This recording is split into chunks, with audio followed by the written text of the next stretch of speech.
సిద్ధం చేయాలని ప్రభుత్వం ఆలోచిస్తుంది.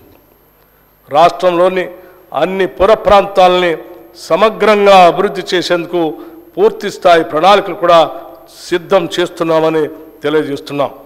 రాష్ట్ర ఆర్థిక సిఫార్సుల మేరకు పట్టణ ప్రాంత అభివృద్ధికి నిధులు విడుదల చేస్తాం. ఈ బడ్జెట్లో పురపాలక శాఖకి 11,692 కోట్ల రూపాయలు ప్రతిపాదిస్తున్నాం. రైతు బాగుంటేనే ఊరు బాగుంటుంది. వ్యవసాయం లాభసాటిగా ఉంటేనే రాష్ట్రం యొక్క ఆర్థిక పరిస్థితి మెరుగుపడుతుంది.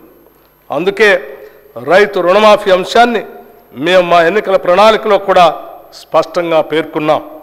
ఎన్నికల ముందు ప్రజలకి హామీ ఇచ్చిన విధంగానే రైతు రుణమాఫీ పథకాన్ని అమలు చేయబోతున్నాం.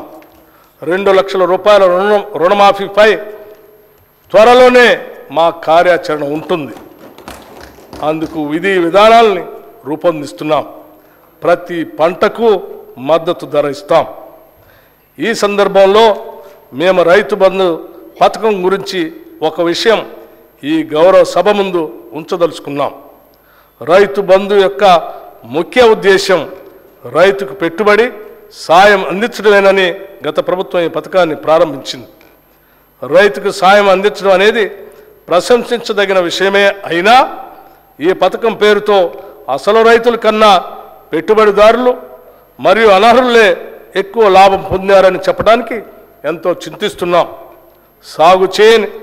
సాగు చేయటానికి పనికిరాని కొండలు, గుట్టలు, ఆఖరికి రోడ్లు ఉన్న స్థలానికి కూడా రైతు బంధు సాయం ఇచ్చారు.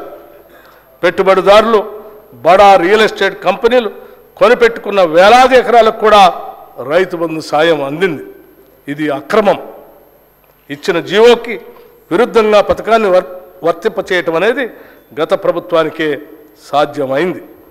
జరిగిన ఈ అక్రమాల కారణంగా మేము రైతు బంధు నిబంధనలను పునఃసమీక్ష చేసి నిజమైన అర్హులకి రైతు భరోసా కింద ఎకరానికి 15,000 రూపాయలు అందించేందుకు కృతనిశ్చయంతో ఉన్నాం.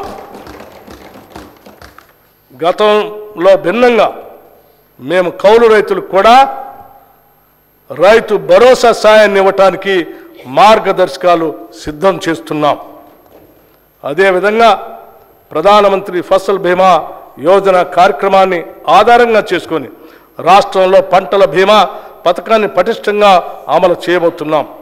పశ్చిమ బెంగాల్లో అమలు జరుగుతున్న తీరును పరిశీలించిన అనంతరం దానికి సంబంధించి తుది నిర్ణయాన్ని తీసుకుంటామని ఈ సందర్భంగా మనవి చేస్తున్నాం.